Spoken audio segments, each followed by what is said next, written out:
Kasus Subang yang hingga kini belum juga terungkap siapa pelakunya. Baru-baru ini sempat beredar cerita saksi saat ditemukannya jenazah Tuti dan Amel.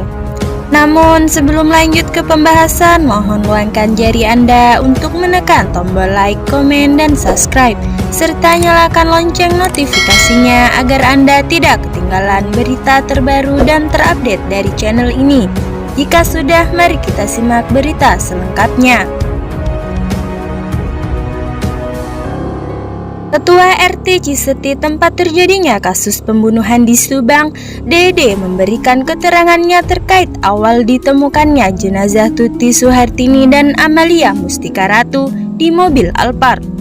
Nah, selain itu juga Dede kemudian menunjukkan adanya bercak darah dari pintu belakang rumah korban hingga menuju ke arah garasi tempat mobil Alphard berada. Dalam keterangannya, Dede menyebutkan bahwa saat kejadian dirinya tengah berada di kebun yang jaraknya sekitar 100 meter dari tempat kejadian perkara.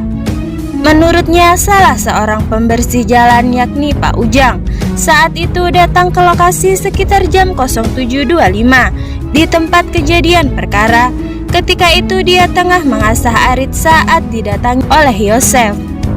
Dede mengungkapkan bahwa saat tiba di tempat kejadian perkara, dia tidak menemukan Yosef dan kemudian dia meminta orang-orang yang ada di sekitar untuk turut membantu mensterilkan tempat kejadian perkara.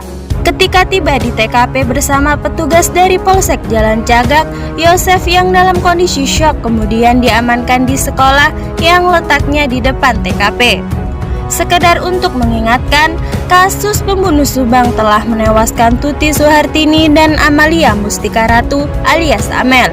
Jasad Tuti dan Amel ditemukan sudah tak bernyawa di dalam bagasi mobil Toyota Alphard milik korban yang diparkir di halaman rumahnya di Kampung Ciseti, Kecamatan Jalan Cagak, Kabupaten Subang, Jawa Barat. Yang belakangan disebut netizen sebagai Yosef Subang, yaitu suami Tuti sekaligus ayah dari Amel, yang pertama kali mengetahui dan menemukannya pada Rabu 18 Agustus 2021. Pada saat itu, Yosef Subang baru datang ke rumah tersebut sehabis menginap di rumah Mimin, istri mudanya. Kronologisnya, saat hendak masuk rumah, ternyata rumah sudah berantakan. Penghuni rumah Tuti dan Amel pun tidak ditemukan. Lalu Yosef Subang bergegas menuju kantor polisi untuk melapor. Dan tidak lama kemudian Yosef Subang bersama polisi menemukan mayat kedua korban di dalam bagasi mobil Alphard dengan keadaan bertumpuk. Polisi memastikan jika korban Tuti Suhartini dan Amalia Mustika Ratu telah meninggal dunia karena dibunuh dan bukan motif perampokan, karena pada saat itu tidak ada barang berharga yang hilang dicuri. Nah, hingga sampai sekarang ini polisi juga belum bisa mengungkap siapa pelakunya.